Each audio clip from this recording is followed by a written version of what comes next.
X, formerly Twitter, 120 million euros for violations of the Digital Services Act, which is Europe's new, well, relatively new law around services and speech and content platforms. And we are, I don't know, we kind of got word of this last night, Renee, and like you were up very early, not, we're kind of late to this by European standards, but early to this by California standards, I like to say. Cheers.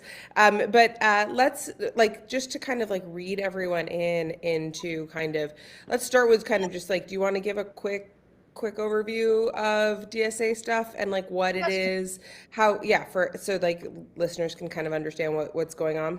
Yep. So it's funny, whenever I say DSA, people think I mean like Democratic Socialists of America, right? That's what the acronym Same. means in, Yep.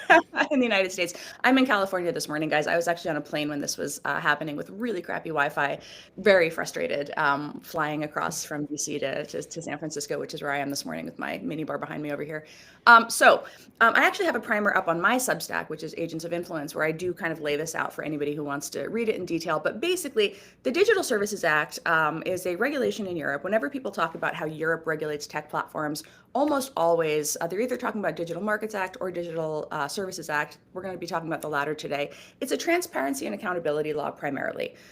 Some of its key obligations include a notice and action. So platforms have to offer a clear way for the European Commission to flag what is called illegal content. We can talk a little bit about why that provision troubles some civil liberties folks, because illegal in Europe has sometimes a broad meaning, right? It can mean certain types of speech that are legal here in the US that are not in Europe. And that's where some of these tensions come into play.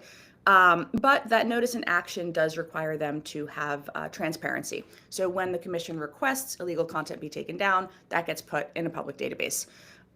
There is this thing called the Trusted Flagger program. That's the other part that people get troubled about, right? Because trusted flaggers are approved by the commission, which means that there's some concern that if trusted flaggers are flagging content and they're approved by the commission, are they really independent in any way? That's the other piece of the DSA that makes American, speech and civil liberties folks uncomfortable. Most of the rest of the DSA and the stuff that is actually what X was fined under is this transparency and data access set of provisions. So under transparency, there are requirements of, for example, regular public reporting that very large online platforms, VLOPs, have to report out. They have to do a bunch of stuff where they kind of detail certain provisions that they've taken to mitigate risks. They have to detail certain types of, just kind of checking in about certain types of activities that the European Commission is interested in. They have to offer researcher data access, so privacy protecting, but researcher data access. So approved scholars get access to study platform effects. These are things actually that the platforms used to do voluntarily. Twitter actually used to put out quite a lot of data voluntarily. It no longer does. Under the DSA, European researchers can still request that data. And so that has become a very big point of contention under Elon. And then the last part of the DSA is a user rights package. And this is very interesting because we don't have it here in the US. And that's where users can actually appeal platform moderation decisions. They can demand timely explanations for why was my content taken down, why was my account removed, and they can request information about suspensions, shadow bans, and things like that.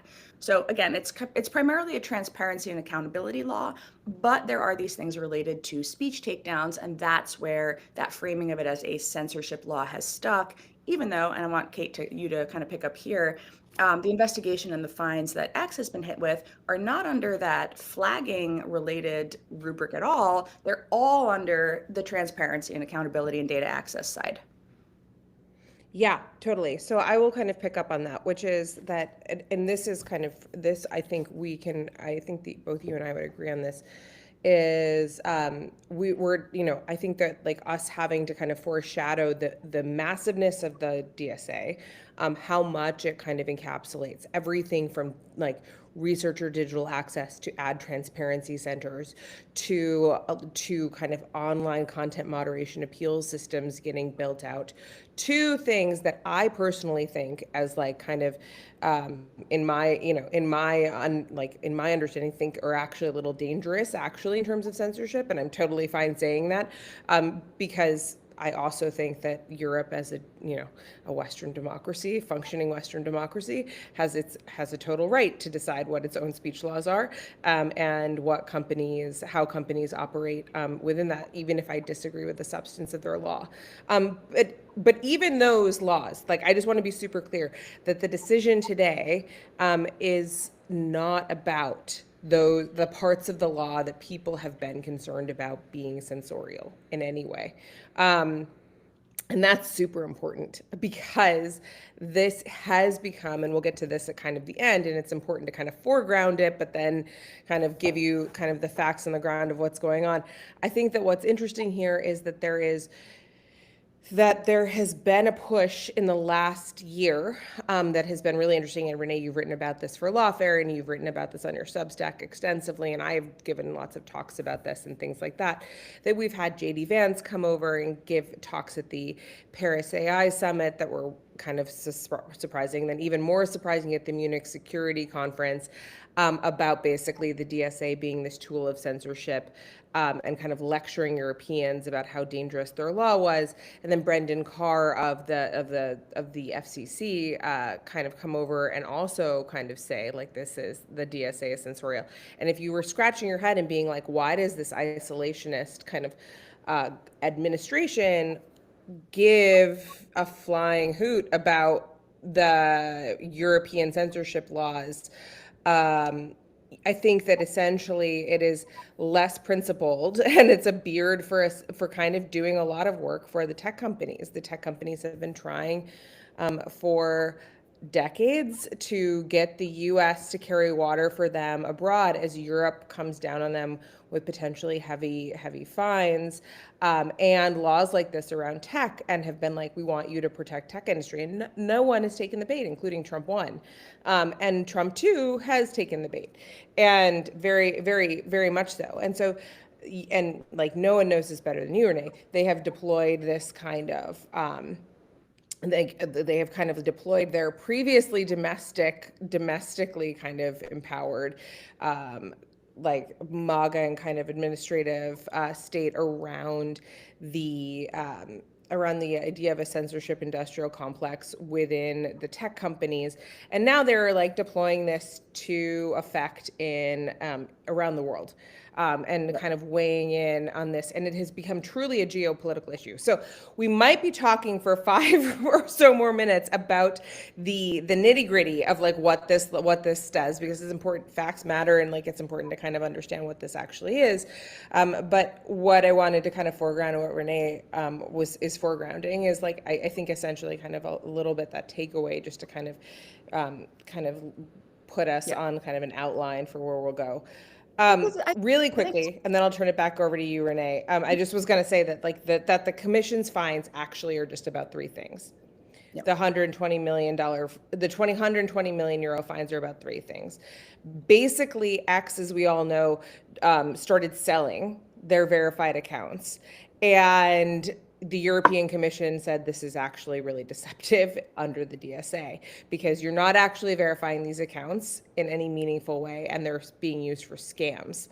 And so that's fine number 1. Okay, so like nothing to do with censorship. Fine number 2 is that they're supposed to have an ad repository that gives you transparency about essentially that like is searchable, so that researchers, civil society can like look at like the ads you serve, see how they're using behavioral advertising.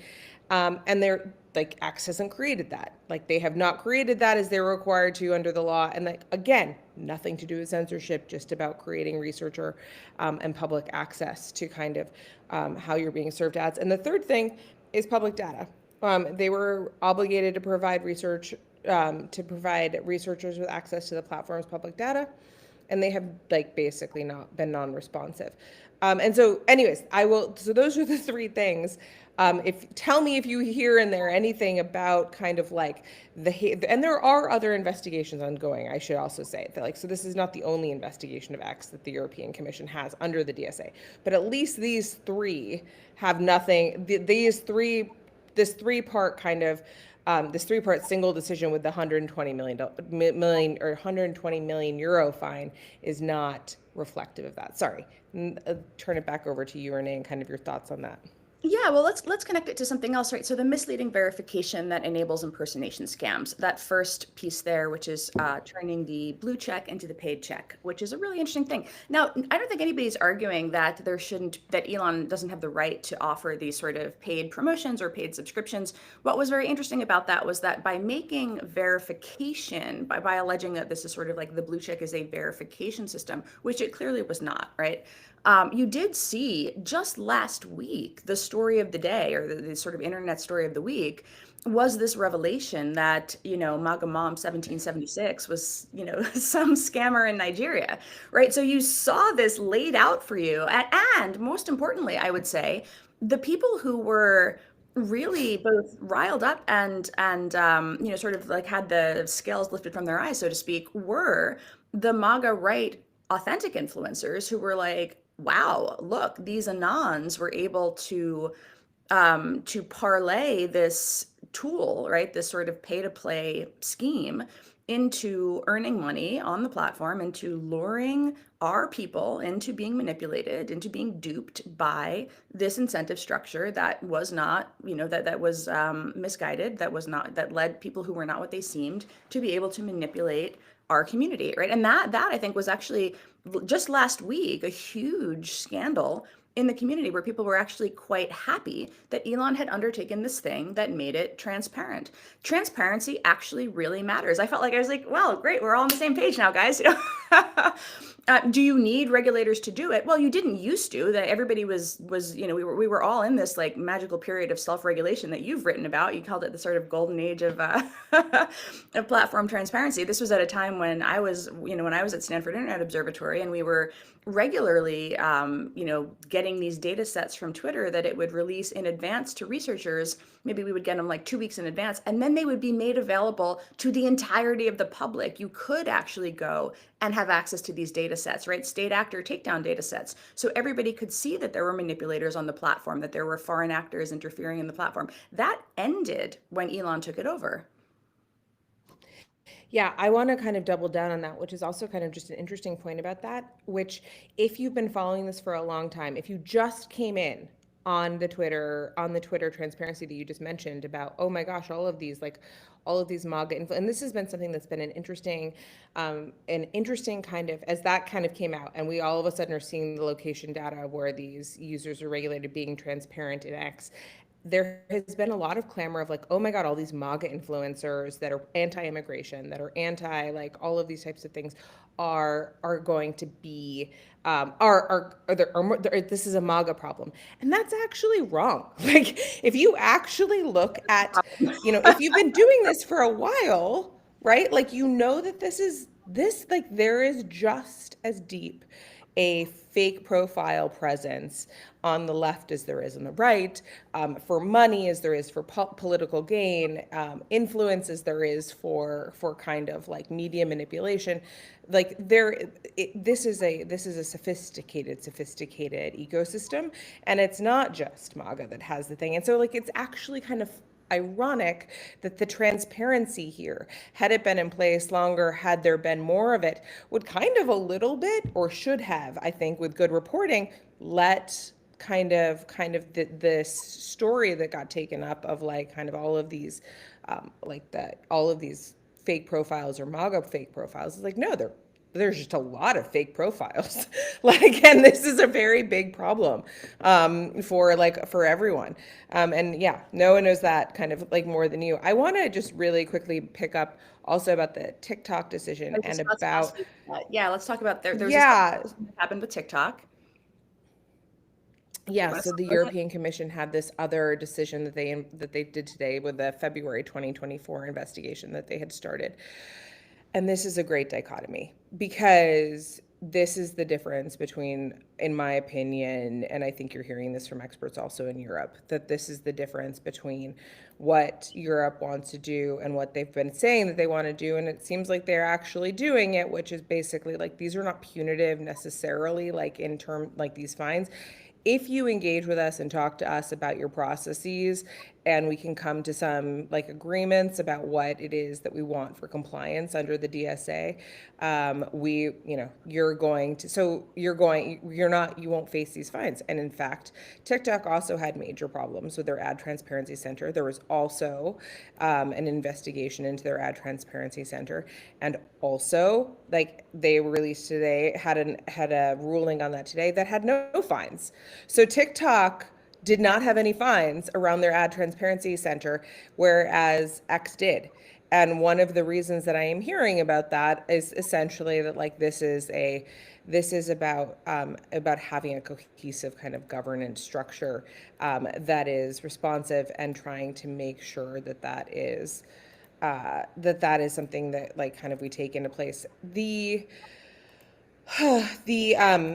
I think that I wanted to quickly kind of also just pivot to like what you think about that. Do you think that there is much there to kind of the takeaway, like is it fair, like I guess kind of like I certainly have a perspective from a legal perspective of like whether or not it's fair that the Europe is like kind of forcing tech to kind of come to the table with them, and to come to the table with regulators through these fines.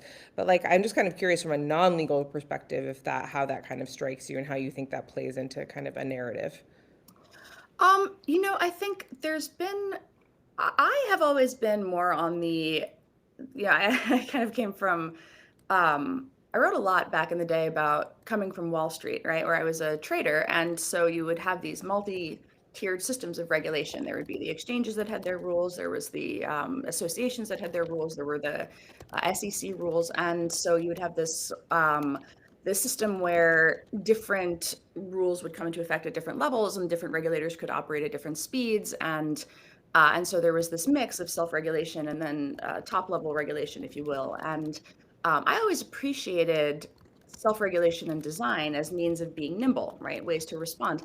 And I get asked a lot in the context of my work, what regulations do you support? What policy remedies do you like, particularly in the United States? And I kind of get frustrated sometimes, maybe sound a little bit salty when I say like, well, the U.S. Congress passes nothing, right? In 10 years or so, maybe I think I've been in this field for maybe 12 years now, but what we've gotten like Take It Down, I think is maybe the only major thing that we've seen passed in the U.S.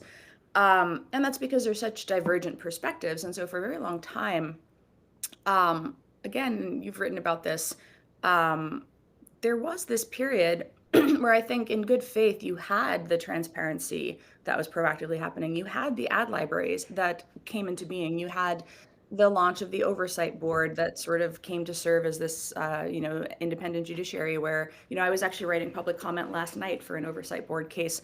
There were opportunities to write comment, to sort of sit in these rooms and have these debates. There was back and forth. We would write a lot publicly as independent researchers at the observatory, but we knew that they were reading our stuff also.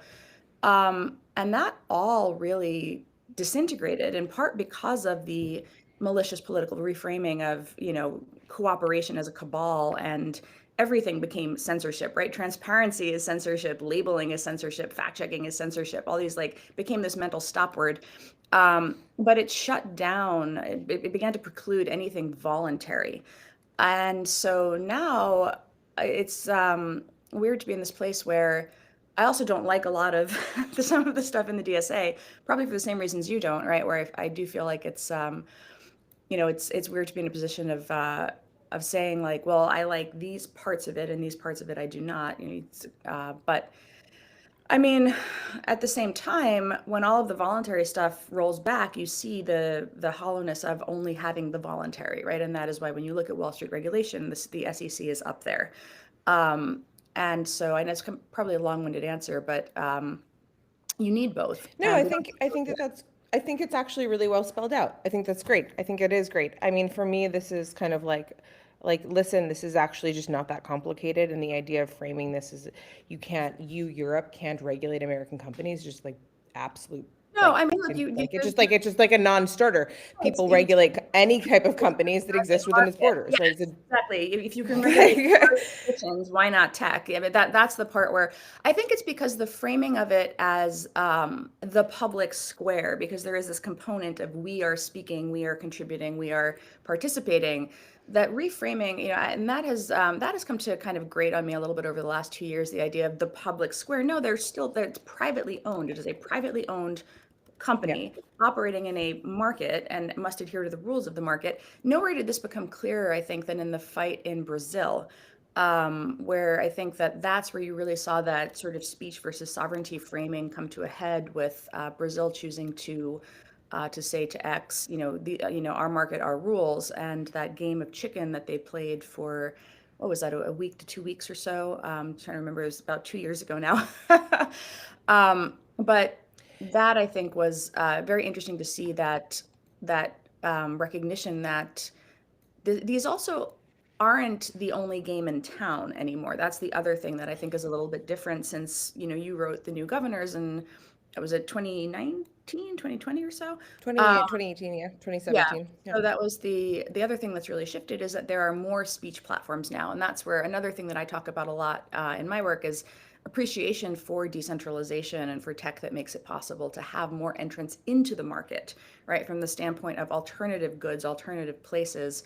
And another thing that I do think is interesting about where Europe is going is that interoperability that they're considering. You see them doing more in this interoperability rules because you should want to have more entrance into the market so that people can continue to express themselves and there are other places for people to go. So it then reinforces that these are private companies operating in a market as opposed to the only place for people to go to express themselves.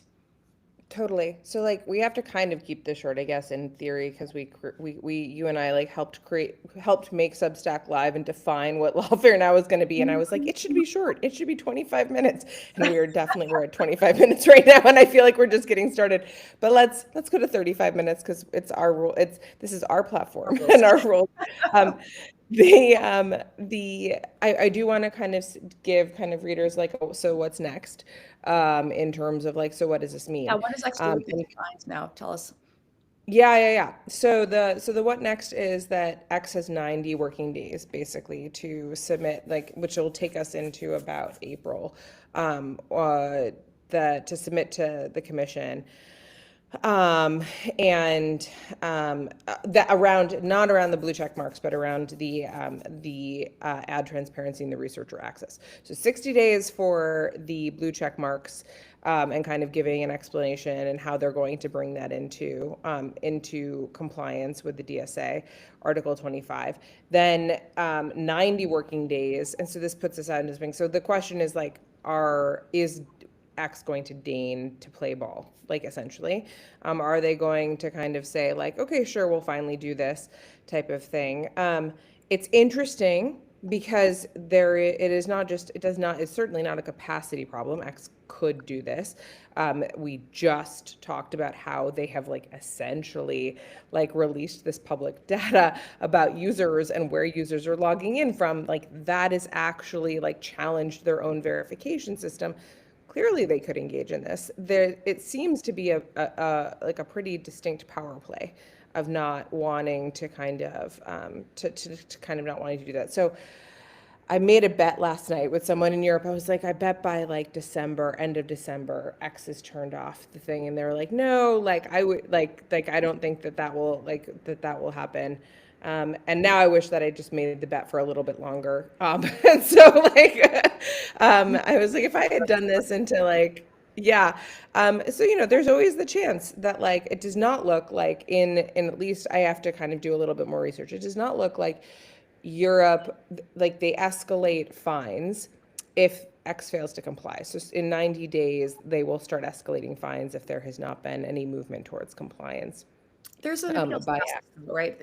There's a court type entity. There's like a commission type entity. Yeah. There's an appeals process, but that will like kind of also be separate from, and like they will first have to engage in that process before kind of the compliance kind of, they also have to engage in the compliance process simultaneously.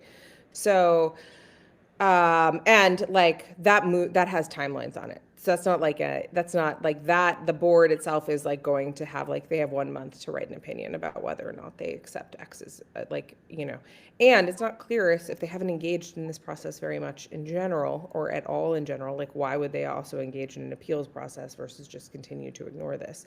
So like, that being said, there is basically the main thing is like, well, will Europe turn off X because of noncompliance? And it does not look right now like that is something they're threatening to do. They're How is just that going threatening to to. work? Like, because Europe, like would the member countries do it? What would that actually look like? Can you explain that to us? It's a great question. It would have to do, I mean, but the DSA is a regulation and not kind of, and so there is like kind of a different kind of regime about how this works versus like member states, but it would have to involve the ISPs. It would be a bunch of different like a bunch of different questions. And so I think that the difficulty of doing that, if they did that at all, is not super feasible for Europe as like as an idea, specifically for the reason that you discussed, and like national sovereignty of like the member states, but that instead this ratcheting up of fines, and this continuing ratcheting up of fines, at which point like this is just boring kind of enforcement legal stuff. Like if you don't pay fines, then they start seizing your assets. But again, this gets into like how many assets, like as I was one of just our about to friends ask, Joe. what assets does it have? Yeah, like I mean, yeah, somebody was like, yeah, the Any, WeWork office of X, and like we're gonna seize the rented office space yeah, that you yeah. like,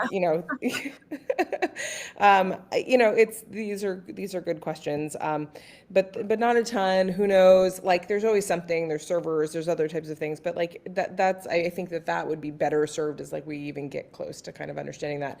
What I also think is interesting, and I'm interested in hearing your take, is that yesterday kind of the fact that these two decisions were coming out started kind of getting leaked around the end of the day yesterday, and JD Vance immediately kind of pitched in on X saying like, here comes the DS, like, Europe with its censorship regime, kind of doing his, like, as we kind of foregrounded his like his kind of his spiel, of kind of defending American tech companies against this Europe, or specifically in this case, I shouldn't even cast the net so broadly, say American tech companies. I don't want to defame anyone, but specifically X against kind of this type of about against this type of action. And first of all, it hasn't been met by the facts of what the actual thing is That saying. But doesn't then hold them back. secondly, like, I'm just kind of curious what you think is next. I mean, do you think that, like, I don't know,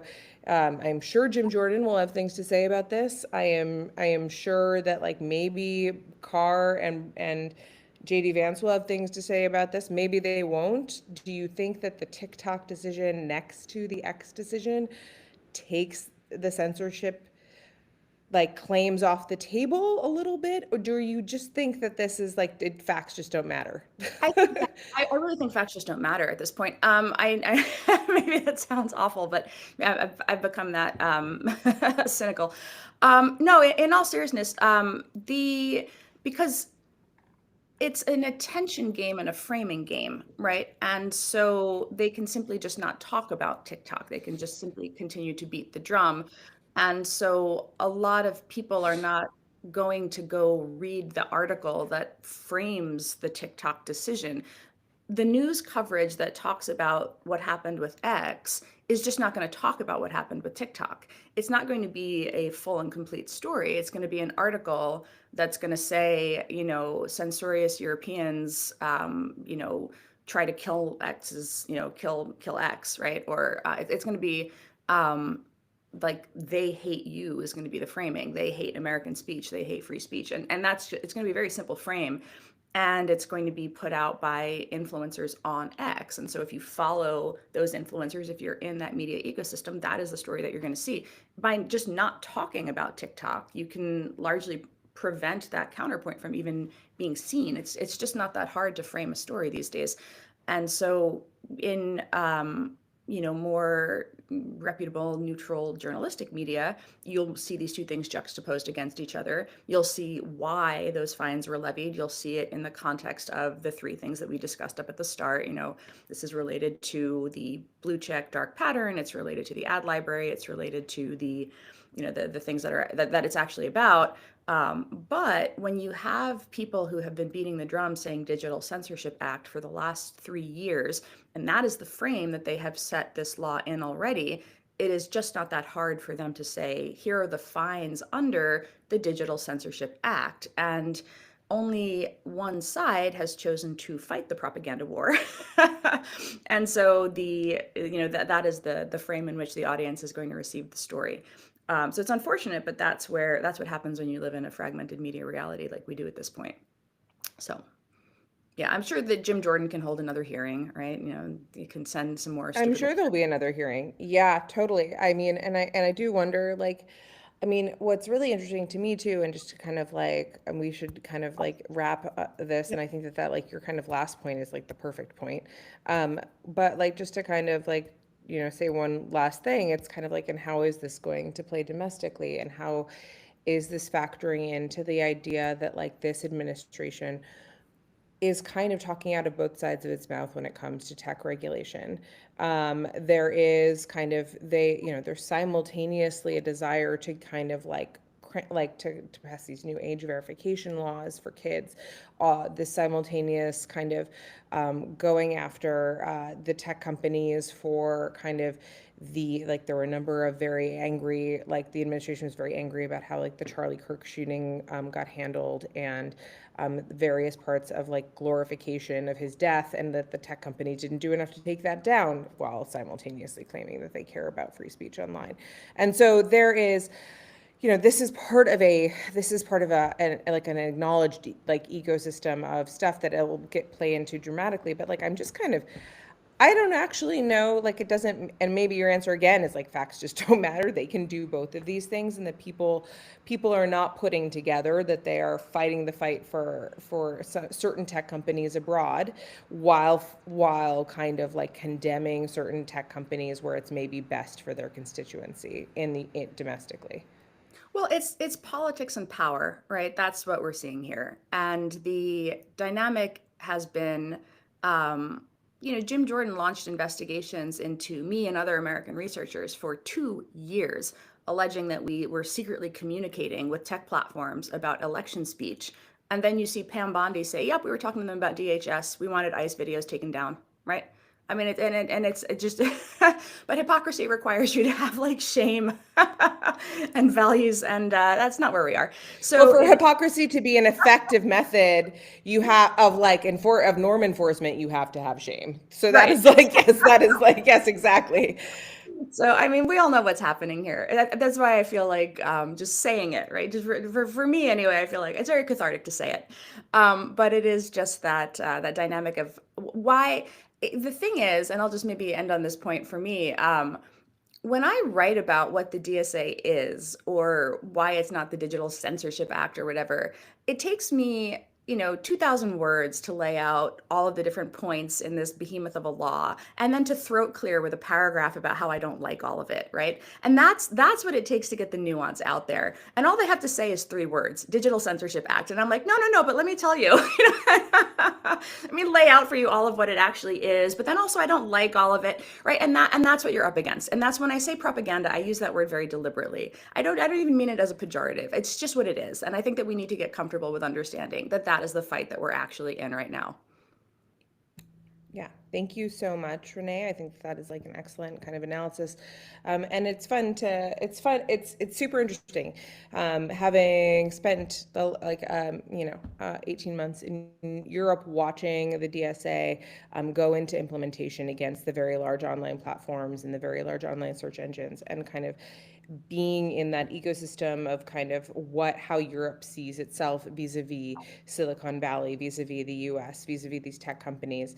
And now kind of watching all of this, I mean, like a number of these investigations dropped while I was in Europe, but they've taken a year and a half to kind of come to fruition. I just think that this is, it has just been a fascinating, kind of, and I think unexpected turn how the administration has responded to this. And I wouldn't have predicted it. I left in Europe in December of 2024. So I just like, it had not occurred to me that this would like, it was like some distant possibility that like this would be a tactic that like was kind of deployed about like, of the US being leveraged against Europe. But it certainly has just been an interesting, really like different way to kind of, and as you said, like it just kind of changes a lot of how you engage with the laws that are passed and how you like kind of the levels of normative judgment that you have. Like, okay, I disagree with the substance of this law,